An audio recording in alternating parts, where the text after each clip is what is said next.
Continuing our study of John C. Maxwell's book, The 21 Irrefutable Laws of Leadership. We move on to law number 6, and this is the law of solid ground. And this law that John Maxwell says is trust is the foundation of leadership. So when you think about the word foundation, what does that mean? Foundation. Something that everything is built on. Yes, Everything's built on. base. If your foundation in a house is messed up, what's going to happen? Your house is cracking and your walls are getting big cracks in them. Everything is falling apart. What if everything else looks real good? What if the walls look good, the roof looks good, everything looks good, but the foundation's bad? Still falling apart. Still falling apart, Yeah. right? Doesn't matter what it looks like. Yeah. Have you seen these kind of things before? Now, I want you, the easy one to look for is politics. Let's think about politics. Have you seen, and we don't even have to name names here, but have you seen politicians that actually did good things, actually had good policies, but because you couldn't trust them, everything was no good? Yes. I think it's that way with all of them.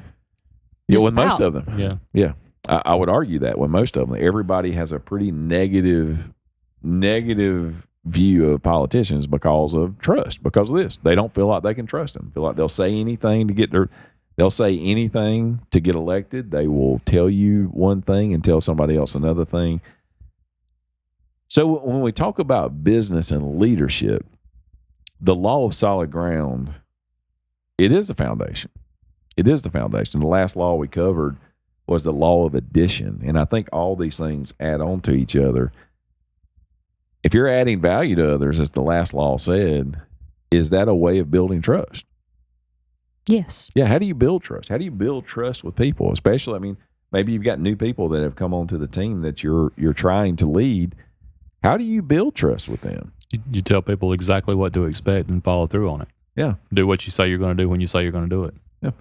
And I think you make a good point there that expectations are huge. Mm-hmm. Of what am I aiming at? What are some of the things I'm aiming at? That, to be honest with you, that was an area in our business that we were very weak on. We would try to get a lot of things accomplished, but we would not lay out clear expectations of this is what we're shooting at. Here's the goals, and here are the expectations in each job that we're doing.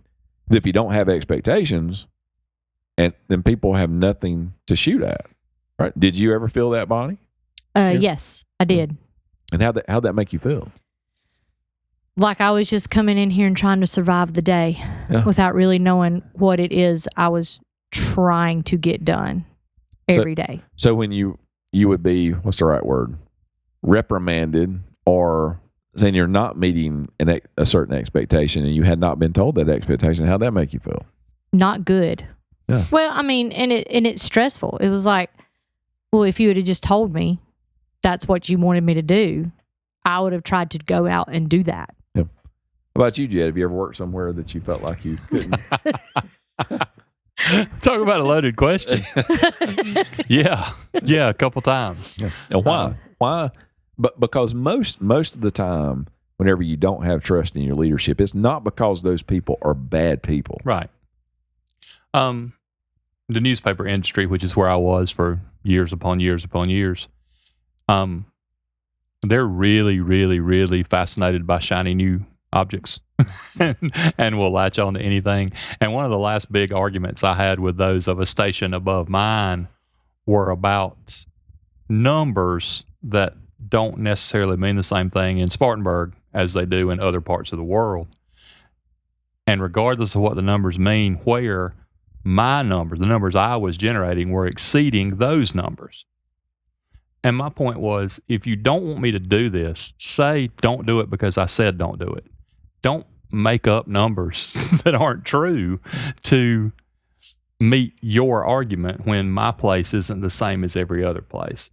And the lack of trust, but generally in that industry, it was a lack of trust because of a lack of direction.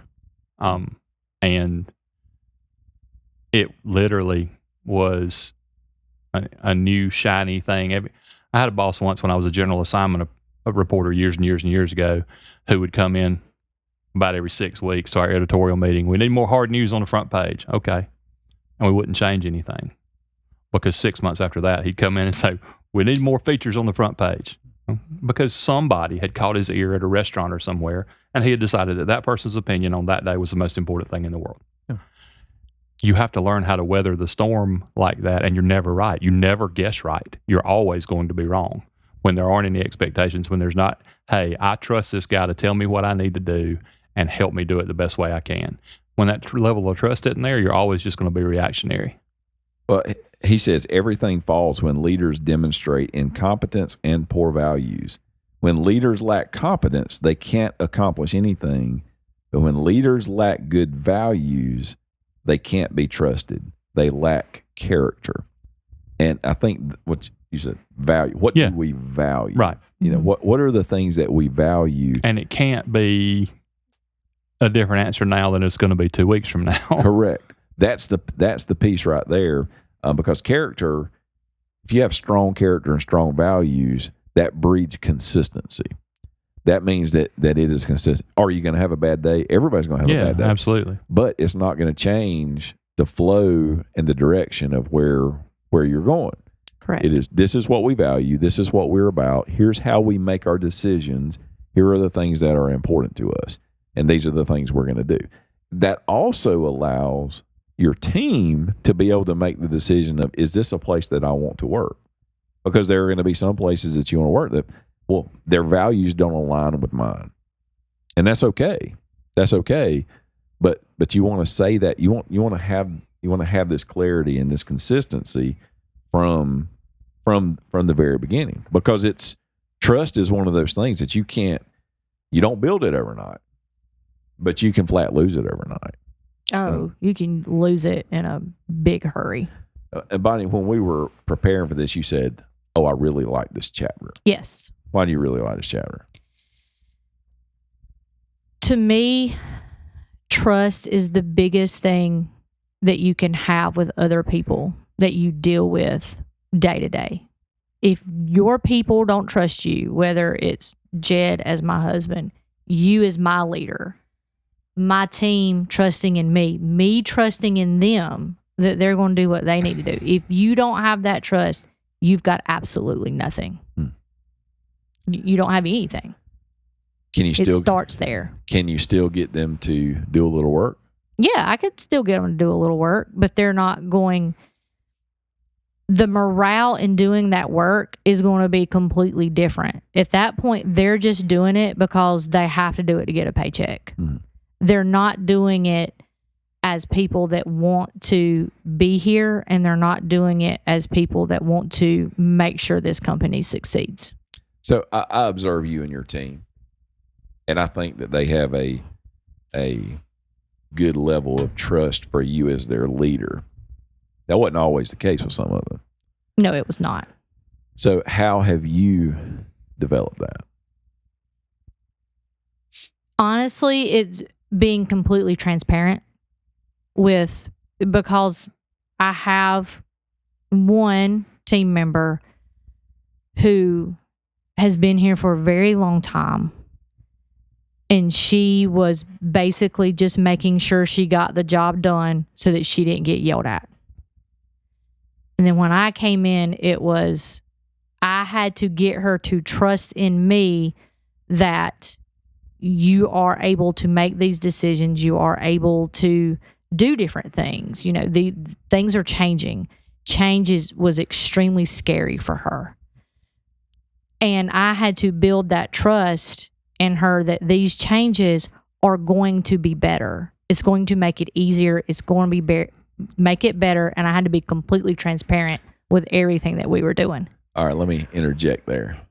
So I remember observing some of that. I remember having some of the same issues. Mm-hmm. You did it wrong and right. I could see that would probably be the case. So when and again, this goes out to the people that are really type A, really hard chargers, thinking about what's the end game. Sometimes, which is me. Yeah. Sometimes we can become frustrated, because I'm like this. Sometimes we can become frustrated that people aren't jumping on board as quickly as we would like them to, and not taking into consideration okay, what's going on inside their head right now? Have I just completely blown their world up, and they're having an impossible time seeing why we're doing what we're doing? Mm-hmm. You ever dealt with that? Yeah. With the same person, actually, with me. And what did that cause? It was extremely frustrating because I was like, I just want everybody to buy into this. And she wasn't. And, me and you had the conversation of, well, she might not need to still be on the team. And we talked about it and we talked it through, and we came to the conclusion that she still added a whole lot of value to this company. And she did. She has knowledge that I don't have. And we took a step back and we realized her anxiety over all of the changes. And that's all it was anxiety over the change. And we just had to work through all that. Yeah, she didn't understand the why of some of the things that we were doing. And the good thing about decision making and building trust, one of the ways you build trust is we're seeing that play out even right now with some of the changes we made. Some of the we have retail stores, and everything in retail, for those that are in retail business know, it's about inventory and controlling that inventory, the flow of that inventory, those kind of things. We made some real systems and processes changes leading into the time period we're in now. It's moving into the fall of the year, which is your fourth quarter. Is everything in retail is about fourth quarter. Well, we're seeing some smoothness now. A whole lot of hard work went into getting us to a spot now where things are really flowing like we want them to flow, like they were designed to flow. And I think what happens then, and what you'll see with some of the people that were late adopters, is now you're building trust because these things are actually working. Yes. And some of that is, you never want to be so rigid that you just lay things down and you don't get feedback and others. But whenever you do chart that course and you're consistent, staying on that course, holding accountable, doing those things, when it works, now you're building trust. Yes. And they see that, these things were hard, but this has made my life actually easier.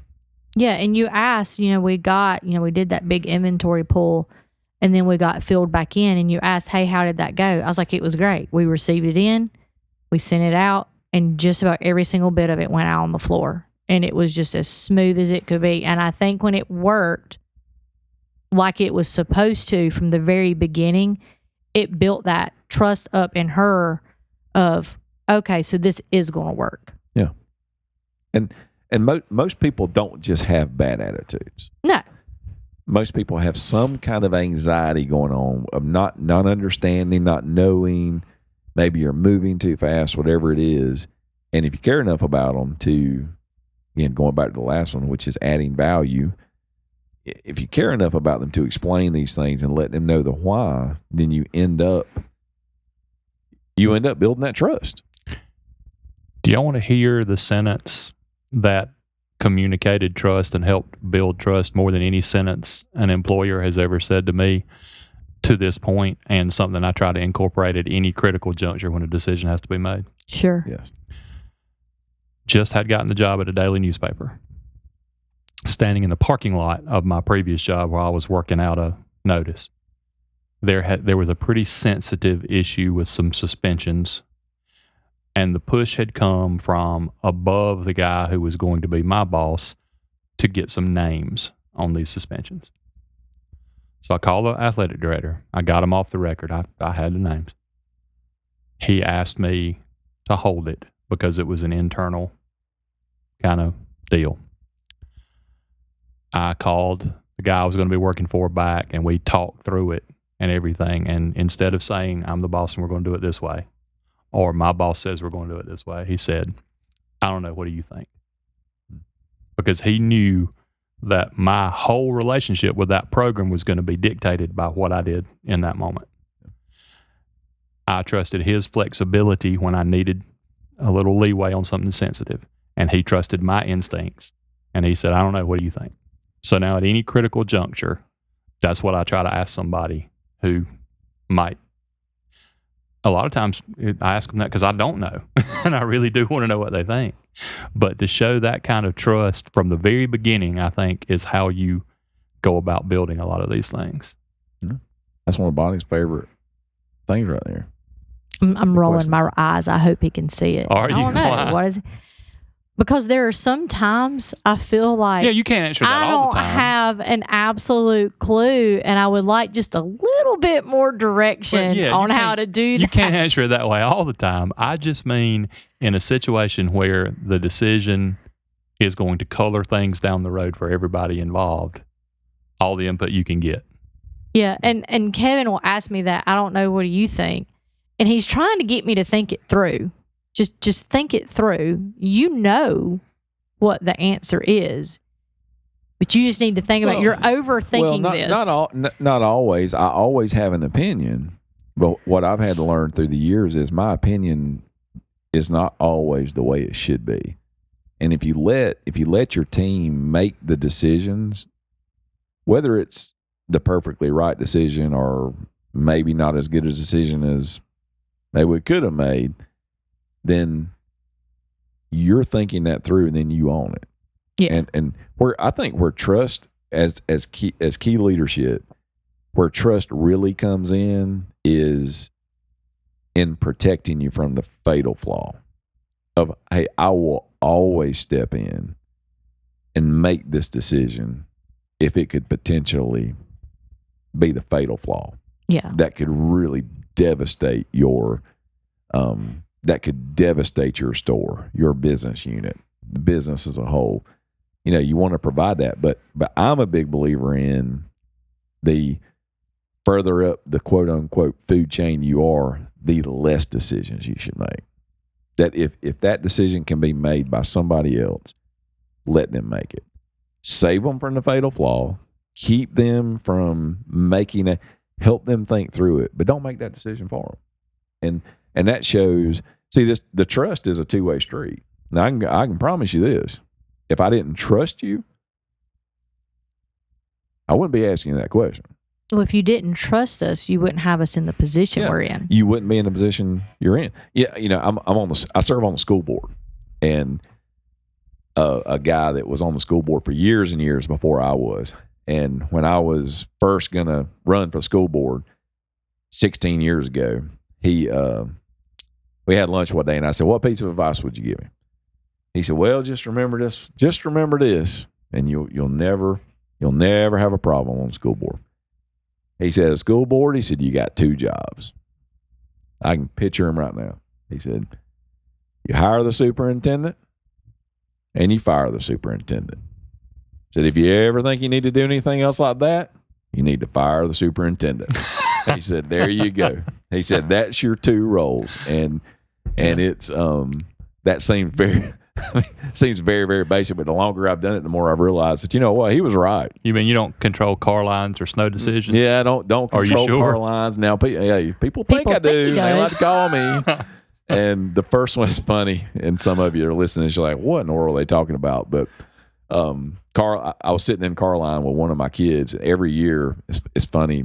It's kind of a running joke. If I start getting these complaints about the car lines being too long and having to wait, the very first one I got, I was literally sitting in the car line they were complaining about with my kid in the car.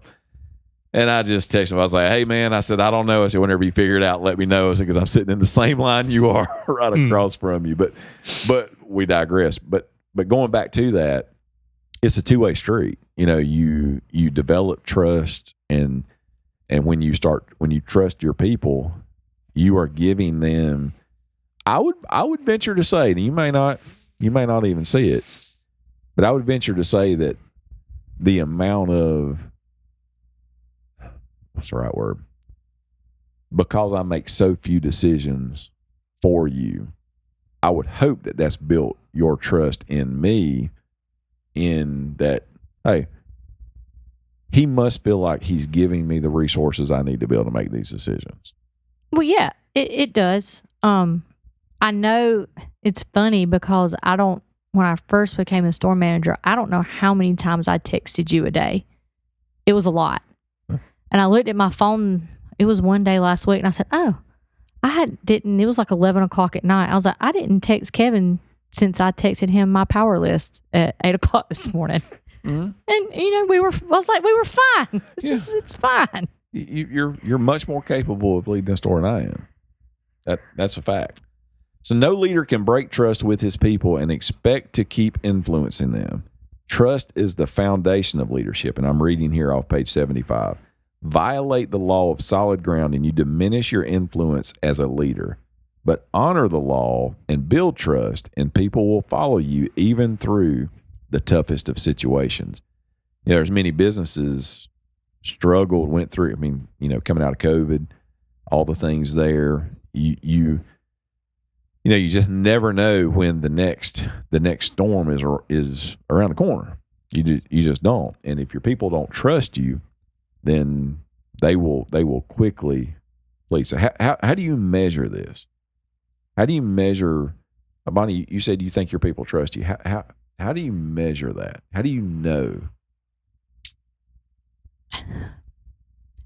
I don't know if there's, and you can correct me if I'm wrong, I don't know if there's a way to actually measure it other than the feeling you get when you're around your people and you talk to your people.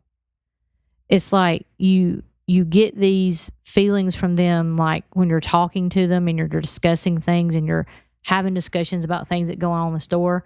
The way those conversations feel will let you know if your people are trusting you. And I don't know of any other way to describe it other than that. Well, and he says that he asks the question, do your team members, do they openly share opinions with you, even negative ones? Do they give you bad news as readily as good news? Do they volunteer information? If not, they may not trust your character. It's funny you say that about negative opinions. I'm going to tell on myself a little bit. I was having a conversation with Elizabeth, who is my assistant store manager, and I got upset because I found several styles of things that I had been told had already been dealt with. And I jumped on her pretty hard about it. And she called me and she said, I don't really appreciate the way you're talking to me right now. And I was like, what? Did she really? And I stopped for a second. I said, you know what? She's exactly right. I should not be talking to her the way I am right now. And we talked it through and we worked it out. And I know the only reason she felt confident enough in herself to actually tell me that was because she trusted me. Mm-hmm. I was like, she's absolutely, I was like, you know what? You're right. You're 100% right now. Yeah. And I apologize. Well, and if that apology hadn't come that quickly, there's probably more than a few of you listening to this now, and you realize with your team that you've broken trust, that you, maybe your team does not trust you because of some of your actions, those kind of things. You need to go to those people. You need to go to them, and you need to change. If you don't change, then those people are going to leave you, and not because you developed them and they're going to go out and spread their wings. They're going to leave because they're running from you. Yes. Because of the environment that you've created. And so fix those things. Fix those things and commit to building your foundation, building it back up. Maybe you were not given a good model of how to do that. Does not matter. There's no excuse. Build that foundation back and build a foundation of trust in your organization, your group, whatever it is that you are leading. And I guarantee you it'll pay great dividends. So let's wrap this thing up. Any closing comments? Mm-hmm. Trust, the foundation. Without this one, nothing else matters. And again, so maybe you're going to need to go to your people and figure out okay, why do my people not trust me? What do I need to change about myself and about my style to be able to do that? Again, more hard things we're going through here. And anytime you're growing, it always hurts a little bit. Just hurts. I grew 7 inches from the time I left 8th grade to when 9th grade school started back. Really? I've been 6'4" since 8th grade. And I laid on the couch. This is an example here. I laid on the couch pretty much that entire summer, just aching because I was growing so much and sleeping and watching Bob Barker. Rest in peace, Bob Barker. Right. But watching Bob Barker and The Price is Right. But it hurts when you grow. And guys, as you continue to grow, just remember that pain that you feel is going to pay off in the end for you. And as we always say, and it's true as we develop our leadership and continue to grow as leaders and people who are out there making a difference. Just do the hard things today, just today, and tomorrow will take care of itself.